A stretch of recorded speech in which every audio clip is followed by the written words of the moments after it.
Good morning, 11th class student. तो बेटा first of all I would like to congratulate all of you for your grand success in matriculation examination. तो next I would like to say keep your passion of learning in the same way in future as you have proved in this year by giving best result for your institute. Right. इसी के साथ ही मैं एक चीज़ और add करना चाहता हूँ कि अब टेंथ के बाद 11th 12th मीन्स सेकेंडरी के बाद सीनियर सेकेंडरी लेवल पे हमारा थोड़ा सा जो way of thinking, way of teaching, way of learning थोड़ा सा ब्रॉड हो जाता है, सिलेबस बहुत ज़्यादा है ना। तो अब इस केस में इस सेकेंडरी के बाद सीनियर सेकेंडरी में ये मैटर नहीं करता कि किसी स्टूडेंट्स के कितने मार्क्स आए हुए हैं और वो कैसे आगे एक्सेल करेगा, है ना। One who have only 60% marks at 10th level can excel more than his friend, his colleague who have more than 80% marks in matriculation examination, है ना। तो now question arise how we can excel at higher secondary level। तो मैं दो चार पढ़ाने से पहले दो चार points as per my own experience, as per my own experience in this field, उसी के अकॉर्डिंग कुछ पॉइंट्स आपसे डिस्कस करना चाहता हूँ।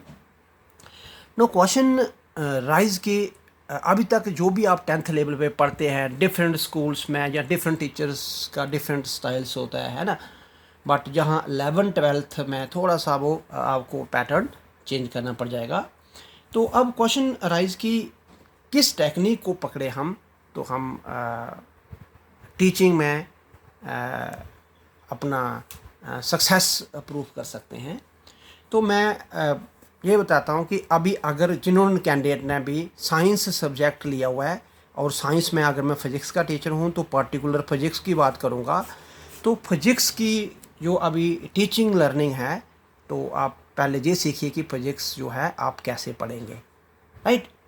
तो बेसिकली कोई भी साइंस और उसमें पर्टिकुलर फिज़िक्स, है ना, that is the study of 3 W's, है ना। तो कोई भी साइंस सब्जेक्ट है ना, तो उसकी स्टडी जो है बेसिकली 3 W's पे डिपेंड करती है। तो अगर मैं फर्स्ट W की बात करूं तो first W stands for what, है ना, व्हाट इज़ द मैटर। तो सबसे पहले आपको जब पढ़ना है तो आपके आगे जो क्वेश्चन आता है वो क्वेश्चन क्या है कि है क्या क्वेश्चन, राइट। जैसे मैं कोई एक एग्जाम्पल लेके चलता हूँ। आपने पढ़ा हुआ है कि 9th 10th की एग्जाम्पल लेते, चलिए 9th 10th की एग्जाम्पल लेते कि नॉर्थ पोल और साउथ पोल मैग्नेट के 2 पोल होते हैं, और आपने ऐसे पढ़ा हुआ है कि नॉर्थ पोल से लाइन निकलती है और साउथ पोल में एंटर करती है ना। और फिर आपने ये भी पढ़ा कि नॉर्थ पोल रिपेल करते हैं, नॉर्थ साउथ पोल अटैक करते हैं। जहाँ पे भी आपने व्हाट मीन्स आपने क्या देखा, क्या पढ़ना है, आपने पढ़ना है 2 सेम चार्ज रिपेल करते हैं, 2 सेम पोल रिपेल करते हैं, ये व्हाट में आ जाएगा, है ना। तो ये तो आपने पढ़ा। सेकंड W की अगर हम बात करें तो सेकंड W आता है कि व्हेन मीन सिचुएशन प्रोवाइड करता है, हाउ। जैसे मैं आपको बोलूँ कि 2 सेम चार्ज रिपेल करते हैं, है ना, इसका मतलब ये नहीं हुआ कि 2 सेम चार्ज जहाँ मर्जी रखे हों, जितने मर्जी डिस्टेंस पे रखे हों, जितना मर्जी गैप हो उनके बीच में, जितनी मर्जी एक्सटर्नल फैक्टर, एक्सटर्नल कंडीशन उनको दे दी जाए, तब भी वो रिपेल ही करेंगे। तो कोई सिचुएशन होती है कि ऐसा कब होता है ना। तो सेकंड W आता है व्हेन। फिर रिपीट कर रहा हूँ, फर्स्ट W आता है कि मैटर है क्या चीज़ आपको पढ़ना है ना, वो सिंपल कि जैसे 2 सेम चार्ज रिपेल करते हैं, हमें ये पढ़ना है। सेकंड W होता है कि 2 सेम चार्ज रिपेल कब करते हैं, किस सिचुएशन में करते हैं वो। लेकिन third and most important W जो बहुत कम कैंडिडेट इसको पढ़ते हैं, जिनकी समझ में ये आ गया। जो इस W को पकड़ कर चलते हैं वो कभी भी अपनी लाइफ में अनसक्सेस नहीं रह सकता। 100% सक्सेस रेट उसका मिलेगा और उसको पूरी नॉलेज भी मिलेगी। तो ये थर्ड पार्ट होता है वाई, है ना। Third and most important part कि ये चीज़ होती है। नंबर 2 कि ये चीज़ इस सिचुएशन में होती है। अब सबसे इम्पॉर्टेंट चीज़ है कि वो क्यों होती है ना। जैसे अगर आप, यही मैं फिर एग्जांपल दूं कि सेम चार्ज क्या करते हैं, सेम चार्ज रिपेल करते हैं। ठीक है जी, मान लिया 6th क्लास का बच्चा भी यही कहता है, 7th का बच्चा भी यही कहता है, 10th लेवल पे भी आप यही कहते रहे, 11th क्लास में भी अगर आप यही बोलेंगे, 12th क्लास में भी आप यही बोलेंगे, है ना। तो इसका मतलब हो गया कि जो नॉलेज उस पर्टिकुलर टॉपिक की आपके पास 6th क्लास तक थी, वही नॉलेज अभी 12th क्लास में भी उतनी ही नॉलेज है। तो डिफरेंस कहाँ पे है ना। 6-7 क्लासें आप आगे 6-7 साल आपने टीचिंग लर्निंग प्रोसेस में दे दिए, तो डिफरेंस कहाँ है आप में। जो चीज़ कल पता थी वही चीज़ आपको पता है। तो अगर 10th लेवल तक, तो चलो हम ऐसा समझा लेते हैं कैंडिडेट को, अगर 11th-12th कैंडिडेट भी इस थर्ड W को नहीं पकड़े कि ऐसा क्यों होता है, तो इसका मीनिंग हो गया कि ही और she cannot travel a long distance in that particular subject। तो हमें ये थर्ड W लेके चलना ही होगा। तो याद रखिए कि जब भी आप साइंस सब्जेक्ट पढ़ते हैं, साइंस सब्जेक्ट में, बाकी सब्जेक्ट में ये 2 W तो क्यों हुआ और क्या हुआ, दे बाकी हिस्ट्री वगैरह में भी पढ़ लेते हैं आप, है ना। But most important part which make differentiate between science subject and other stream subjects, that is third W, है ना। Third W is most important part for a science student कि भाई कि ऐसा क्यों होता है। तो हम इस क्यों को लेकर चले।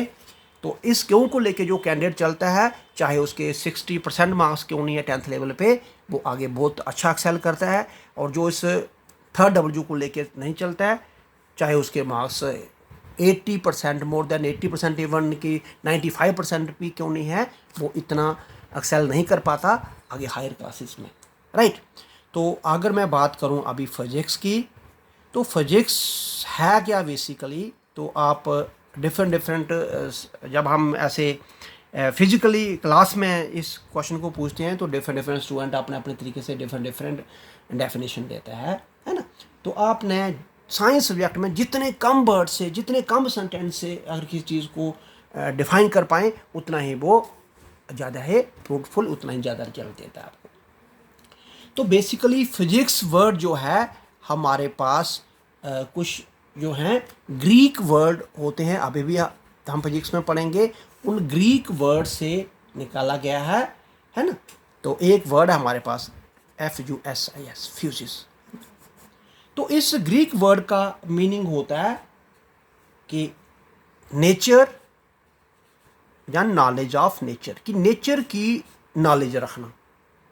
अब नेचर की नॉलेज रखना, अगर मैं आपको बोलूं, है ना, अगर मैं क्लासरूम में ये करवा रहा होता तो मैं 2-4 स्टूडेंट को पूछता कि हमें 4-5 एग्जाम्पलें बताओ जो नेचर में नेचुरल फिनोमेना एग्जिस्ट कर रहे हैं, है ना। तो बहुत सारे कैंडिडेट बोलते sun rises from the east and set at the west, हमारे हाथ में है नहीं, हम इसको कंट्रोल नहीं कर रहे हैं, है ना। और भी बहुत सारे फिनोमेना हैं, ठीक है। Automatically formation of days and night हमारे हाथ में नहीं है। अगर हम चाहें कि नहीं जी आज अभी डे को लंबा करना, रात छोटी हो जानी चाहिए, ये हमारे हाथ नहीं है। तो बहुत सारे नेचुरल फिनोमेना एग्जिस्ट कर रहे हैं। अगर हम उन नेचुरल फिनोमेना की स्टडी करनी है, तो उन नेचुरल फिनोमेना की स्टडी करने को हम बोलेंगे कि हम फिजिक्स पढ़ रहे हैं। तो बेसिकली फिजिक्स क्या है, it is the science which deals with the study of nature and all natural phenomena, है ना। तो मैं फिर बात कर रहा हूँ कि इस वर्ड, ग्रीक वर्ड जिसका मतलब ये हो गया नेचर, इट मीन्स कि फिजिक्स में आपने नेचर में जो नेचुरल फिनोमेना है उनकी स्टडी करनी है। तो उनके बारे में हम जो भी स्टडी करेंगे वो सारा ही फिजिक्स में जाएगा, राइट। अब क्वेश्चन ये है कि जब किसी चीज़ की स्टडी करते हैं, है ना, तो हमें क्या करना पड़ता है, मेजरमेंट करनी पड़ती है। बिना मेजरमेंट तो किसी चीज़ की स्टडी नहीं होती, है ना। कोई भी चीज़ की स्टडी करनी है तो हमें मेजरमेंट करना पड़ेगी। इसलिए आप इन शॉर्ट क्या बोल सकते हैं फिजिक्स को, आप फिजिक्स को बोल सकते हैं साइंस ऑफ मेजरमेंट, है ना। तो it's the science of measurement, क्योंकि इस फिजिक्स में आप हर स्टेप पे मेजरमेंट करेंगे, तो it's the science of measurement. तो टिल डेट में अगर हम बात करें तो पूरी की पूरी फिजिक्स को 2 पार्ट में डिवाइड कर दिया गया है। एक फिजिक्स थी कि हमारे पास प्री 1900 की, है ना, 1900 से पहले पहले की फिजिक्स, जिसे आप ओल्ड फिजिक्स बोलते हैं आज के टाइम पे, है ना, जिसको आप क्लासिकल फिजिक्स बोलते हैं। तो जितनी भी स्टडी करके डाटा कलेक्ट हुआ 1900 से पहले, उसे आप क्लासिकल फिजिक्स बोलेंगे। और जो हमारे पास पोस्ट 1900 के बाद जितना भी हमें डाटा मिला, है ना, नेचुरल फिनोमेना की स्टडी करके, उसे आप बोल देंगे मॉडर्न फिजिक्स, राइट। तो अब जितने भी हमारे पास फिनोमेना 1900 के बाद डिस्कवर हुए या उनकी नॉलेज 1900 के बाद आपने देखी, वो हमारे पास मॉडर्न फिजिक्स में आएंगे, और 1900 से पहले पहले क्लासिकल फिजिक्स। तो 11th में ज़्यादातर आप क्लासिकल फिजिक्स ही पढ़ेंगे, और 12th में फिर आप मॉडर्न फिजिक्स पे भी आ जाएंगे।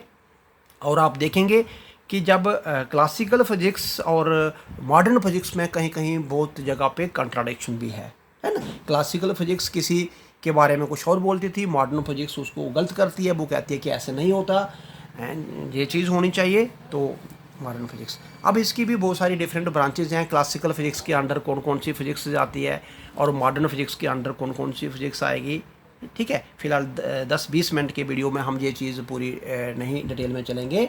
आप ये किसी भी बुक से लेके चलें तो उस पर ये लिखा होगा। तो फिलहाल मैं अगर आपको ये बोल दूं कि फिजिक्स में हम सबसे पहले बात करें तो वो बात होती है क्वांटिटी, ठीक है। अगर मैं फर्स्ट स्टेप अगर बोलूँ कि फिजिक्स में कौन पढ़ाएगा, आपको क्या पढ़ाएगा, जो भी पढ़ाएगा सबसे पहले बात करेगा वो क्वांटिटी की। तो क्वांटिटी बेसिकली क्या है? क्वांटिटी है anything which can be measured, which can be measured directly और इनडायरेक्टली, है ना। किसी भी चीज़, जिस चीज़ की हम मेजरमेंट कर पाएँ, चाहे डायरेक्ट मेथड से मेजरमेंट करें चाहे इनडायरेक्ट मेथड से मेजरमेंट करें, वो क्वांटिटी है ना।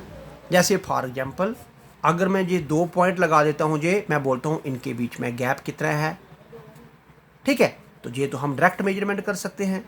लेकिन मैं कहता हूँ the distance between the earth and the moon, earth and the sun, तो ये डायरेक्ट तो कोई भी आप मेजरमेंट टेप लेके नहीं चलेंगे इसको मेजर करने, है ना। मान के चलो कि ये एक रिवर है और रिवर के इस साइड पे एक पेड़ है ना, और आप इधर है, आपने क्या करना, इस पेड़ की हाइट बतानी है। तो अब इस रिवर को क्रॉस करके नहीं जाएंगे आप, रिवर में इतना पानी है कि आप क्रॉस कर पा रहे हैं, लेकिन दिस डजंट मीन कि आप इस पेड़ की हाइट नहीं निकाल सकते। तब भी आप फिजिक्स में बहुत सारे मेथड है जिन मेथड से आप ये निकालेंगे, है ना। तो इट मीन्स अब इस पेड़ की हाइट जिस मेथड से निकाली आपने, वो आपने इनडायरेक्ट मेथड से निकाली, आप उसे टच भी नहीं किया, लेकिन तब भी आपने उस चीज़ को। तो किसी चीज़ की भी स्टडी चाहे आप डायरेक्ट मेथड से करें चाहे आप इनडायरेक्ट मेथड से करें, आप बोलेंगे कि वो एक फिजिकल क्वांटिटी है, राइट। जिसको हम ऐसे भी बोलते हैं, आपने 10th लेवल पे पढ़ा कि 10th लेवल पे कौन कौन से ऑपरेटर आपने पढ़े, ऑपरेटर्स। तो बेटा ऑपरेटर्स का मतलब हो गया कि जैसे एडिशन, सब्ट्रैक्शन और उनके जो सिंबल आप बोलते थे, उनको आप 11th क्लास में ऑपरेटर्स नाम रखेंगे। तो कोई भी क्वांटिटी जिस पे मैथमेटिकल ऑपरेटर्स आप अप्लाई कर सकें, मैथमेटिकल ऑपरेटर्स अप्लाई कर पाए। मैथमेटिकल ऑपरेटर्स क्या हो गए, जैसे ये एडिशन का ऑपरेटर है ना, मल्टीप्लाई का ऑपरेटर, डिवीजन का ऑपरेटर, सब्ट्रैक्शन का ऑपरेटर, किसी भी ऑपरेटर पे किसी भी अगर आप क्वांटिटी पे ये वाले ऑपरेटर अप्लाई कर पाएँ तो आप उस क्वांटिटी को फिजिकल क्वांटिटी बोल देंगे, है ना। क्यों? क्योंकि जब आपने ऑपरेटर अप्लाई किए, इट मीन्स कि आपने उसकी मेजरमेंट कर दी, तो फिजिकल। तो सबसे बेसिक अगर हम फिजिकल क्वांटिटी की बात करें तो देखिए ये आ गया मास, लेंथ, टाइम, ये सारे ही फिजिकल क्वांटिटी हैं, है ना। तो इसमें अगर आप बोलेंगे कि वेलोसिटी, फोर्स, ये सारे ही फिजिकल क्वांटिटी हैं। लेकिन अगर हम फिजिकल क्वांटिटी की बात करें तो उनके टाइप्स की बात करें तो वो भी हमारे पास दो टाइप्स की फिजिकल क्वांटिटी आपको मिलेगी। एक फिजिकल क्वांटिटी आपको मिलती है फिजिक्स में ड्राइव क्वांटिटी। ड्राइव से पहले हम लिखते हैं फंडामेंटल, है ना, फंडामेंटल क्वांटिटी।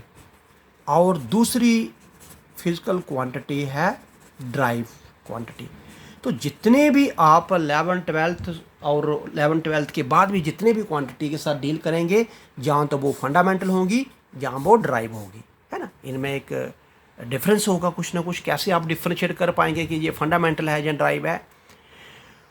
ऐसी क्वांटिटी, है ना, जिसमें क्या ना हो सके, जिसमें कोई दूसरी फिजिकल क्वांटिटी इन्वॉल्व नहीं है, सिर्फ एक ही एक इंडिपेंडेंट फॉर्म में है वो, और जिससे क्या करेंगे, दूसरी क्वांटिटी को ड्राइव किया जा सकेगा। जैसे मैं अगर एग्जांपल दूं, 0 से लेके जो हमारे पास बेसिक डिजिट है 9, है ना, अब इनकी कोई स्प्लिटिंग नहीं है, लेकिन आगे के जितने भी हमारे पास नंबर बनाए गए हैं इनको मिला के ही बनाया गया है।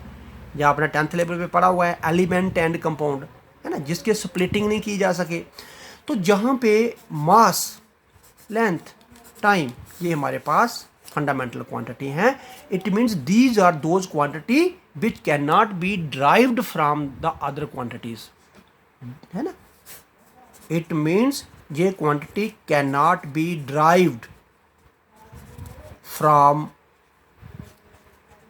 The other quantities.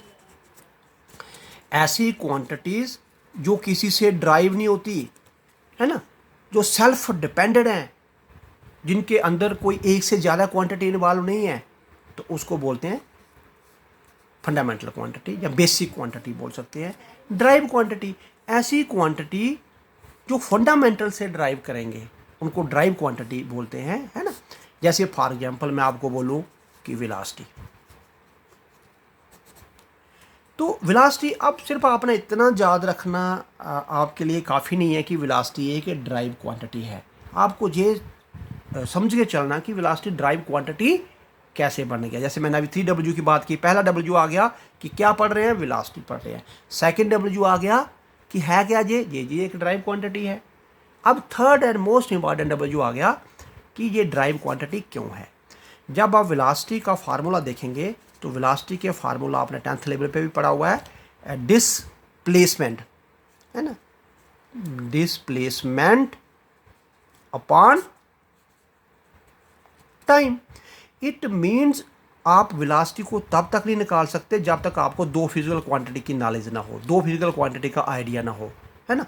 मैं कहता हूँ कि मुझे डिस्प्लेसमेंट का पता है, टाइम का पता नहीं है, हम वेलोसिटी निकाल सकते हैं। मुझे टाइम का पता है लेकिन डिस्प्लेसमेंट का नहीं है, तो वेलोसिटी निकाल सकते हैं। इट मीन्स इस फिजिकल क्वांटिटी में दो फिजिकल क्वांटिटियाँ आ रही हैं, डिस्प्लेसमेंट एंड टाइम, है ना। तो ये तभी इसका आइडिया मिलेगा अगर हमें इन दोनों फिजिकल क्वांटिटी का आइडिया होगा। तो इसका मतलब हो गया वेलोसिटी जो है वो दो फिजिकल क्वांटिटी पे डिपेंड है ना। वेलोसिटी को हम ड्राइव कर सकते हैं दो फिजिकल क्वांटिटी से, इसलिए वेलोसिटी को ड्राइव क्वांटिटी बोला। लेकिन मैं अगर इसमें से सिर्फ डिस्प्लेसमेंट की बात करता हूँ तो डिस्प्लेसमेंट तो फिजिकल क्वांटिटी नहीं है ना, सेल्फ डिपेंडेंट क्वांटिटी है, इस किसी से ड्राइव नहीं की जाएगी। और ऐसे ही एक्सेलेरेशन, अगर हमें वेलोसिटी का आइडिया ना हो, टाइम का आइडिया नहीं हो, एक्सेलेरेशन निकलेगा। तो ऐसे ही हमारे पास हम आगे पढ़ेंगे, we have 7 type of fundamental quantities, है ना, who have unit and there are 2 more supplementary quantities, जिनको भी आप फंडामेंटल में नाम लिए लेकिन दे आर विदाउट यूनिट। तो कुछ फिजिकल क्वांटिटी जो है यूनिट वाली है, कुछ फिजिकल क्वांटिटी जो है विदाउट यूनिट वाली है। लेकिन आप पूरे की पूरी 7 फिजिकल क्वांटिटी ऐसी पढ़ेंगे जिनको आप फंडामेंटल बोल सकते हैं। इट मीन जो किसी से ड्राइव नहीं होती, जो सेल्फ ड्राइव्ड है। और बाकी जितनी भी क्वांटिटीज़ हैं उन्हीं से ही ड्राइव की गई है। जैसे अगर हम बोलेंगे कि फंडामेंटल डिजिट, तो ये 9 और 0 को भी इंक्लूड करें तो 10 है। बाकी जितने भी हमारे पास इससे आगे है इन्हीं से ड्राइव किया गया है। Thank you very much.